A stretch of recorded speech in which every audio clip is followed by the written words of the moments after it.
of art created over the last 1400 years. But we also wanted to give our visitors an experience of space and architecture and to show something of the living traditions in the Islamic world.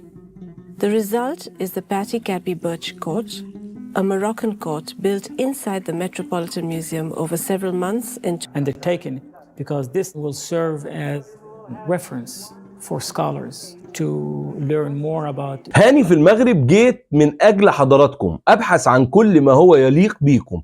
بجد النهاردة جايب لكم فيديو من أروع الفيديوهات اللي هتسمعوها، ولكن قبل ما نتابع الفيديو وقبل ما نناقش تفاصيله أتمنى من كل إخواتي إن هم ينزلوا يصلوا على حضرة رسول الله صلى الله عليه وسلم، يدعمونا باللايك والاشتراك، تفعيل زر الجرس، عمل مشاركة للفيديو، دعمنا من خلال أيقونة القلب اللي موجودة أسفل الفيديو لشراء الكاميرا اللي إن شاء الله بإذن الله خلاص يعني اقتربنا من شرائها بإذن الله، ويكونوا أنتم معانا. ادعمونا عشان الكاميرا دي هتكون مفيدة جدا لينا ولحضراتكم بإذن الله. تعالوا مع بعض نسمع تفاصيل فيديو اليوم علشان من هو الفيديوهات المميزة سياسيا، ثقافيا، اجتماعيا، فكريا، كل الحاجات دي احنا قدمها لكم، لكن حدث النهاردة هو حدث مختلف للغاية. تعالوا مع بعض نسمع التفاصيل. Traditional Moroccan architecture in general consists of a pretty formulaic set of materials that go from floor to ceiling. There's usually a marble basin, tiles surround on the floor, that extends into stone, and then you reach the walls, and the walls have a dado level of tile work, followed by elaborate carved stucco work, and then it goes and meets woodwork, and after the wooden ceiling it culminates in a set of green roof tiles. What precise patterns and designs and colors do we put into this formula, and how do we adapt the scale of these courts that usually go on for 3 stories into our very intimate setting without losing the spirit of the court? What we've done is combine elements from the madrasas and houses of Fez and from Islamic Spain, houses and palaces of Granada. At that period, you can look at Western Islamic world as one cultural unit and craftsmen which move around between cities. So we looked at a tile panel from the Alhambra, which was exhibited at the Met in 1992. It's very bold. If we were to adapt the scale exactly, we would end up with very big stars all over our walls.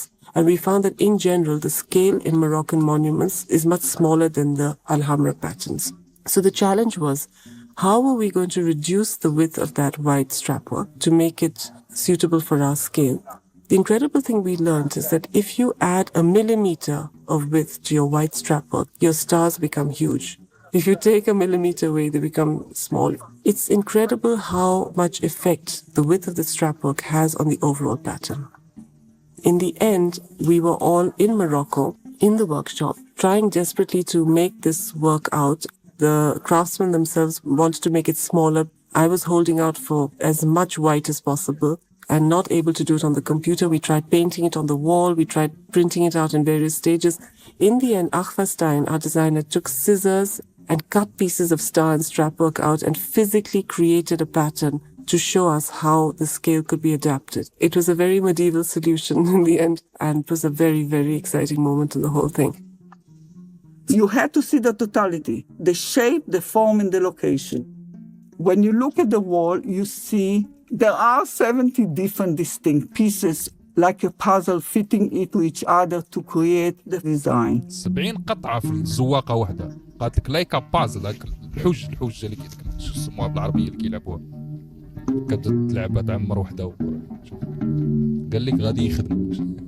واحد قال لي في التعليق انا مالك كتكذب، قال لك عامين، قال لك يتعلموها في نهار المعلم في التعليقات من العالم اللي من هيك. اللي قلت لهم راه عامين نحطوه عندنا وما يتعلمش، قال لي ايش كتكذب انت، اش كتخربق؟ قال لي راه لازم يتعلموها في نهار، قال لي باش تعرفوا اصلا ما فهمش هو شنو الموضوع. We were working in Morocco for almost 6 months, in which we fabricated all the loose tiles for the Zilij. قال لك غيسرق، هذه راه خاصها الصبر اللي ما كاينش عند شي واحد باش يديرها. اش غيسرق؟ اش غيسرق؟ The wood was carved in Morocco out of cedar from the Atlas Mountains of Fez. We used some of the best wood carver in the city, and it was very difficult in terms of the intricacy of the pattern. We were convinced that the only way we would do this project was if the craftsmen actually came here.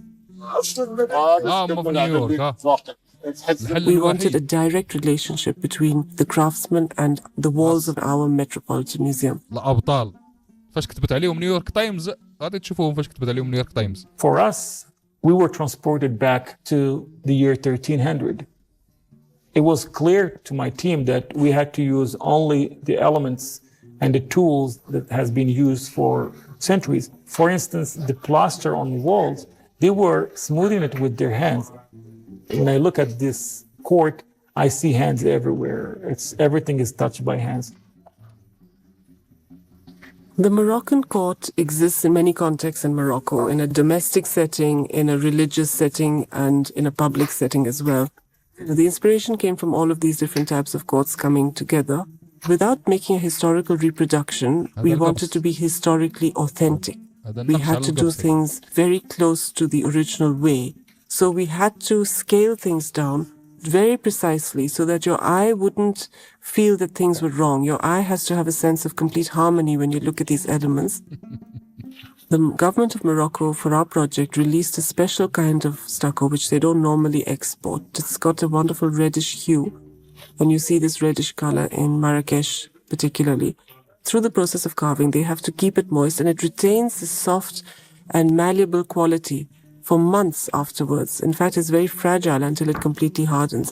What's incredible is that if you make a mistake or you want to change something, you can just slap some more plaster on and shape it and carve it. It's got a kind of soft quality, and then at the same time it hardens just enough so that when you need to get your chisel in there and make it into definite shapes, you can do that as well.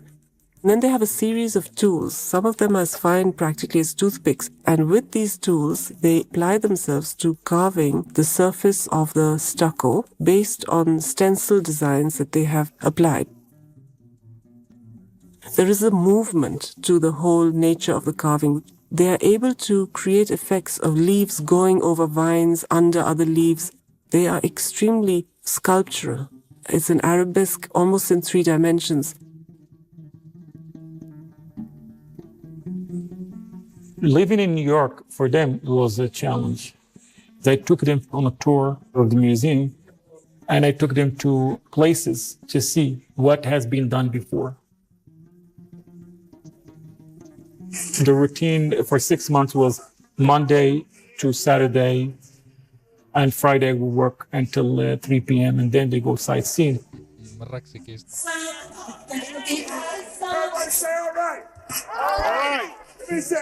هذول الحريفيه ديالنا هادو في نيويورك. It's easy to recreate medieval designs, but difficult to get them in proportion with the rest of the space and relative to the other elements. اهلا بحضراتكم مرة تانية، ونتمنى نكون احسننا فيما قدمنا في محتوى ينال اعجاب حضراتكم، ونكون عند حسن ظنكم دايما في كل حاجة بنقدمها لكم. شكرا ليكم، شكرا بالزاف على كل كلامكم الطيب، شكرا ليا اجمل اخوات دايما بتدعمونا، شكرا لكل اعضاء انتموا للقناة او انتسبوا فيها او تقدموا ب يعني دعم مادي من خلال ايقونة القلب اللي موجودة اسفل الفيديو. بشكركم جدا، نشكركم، والسلام عليكم ورحمة الله وبركاته.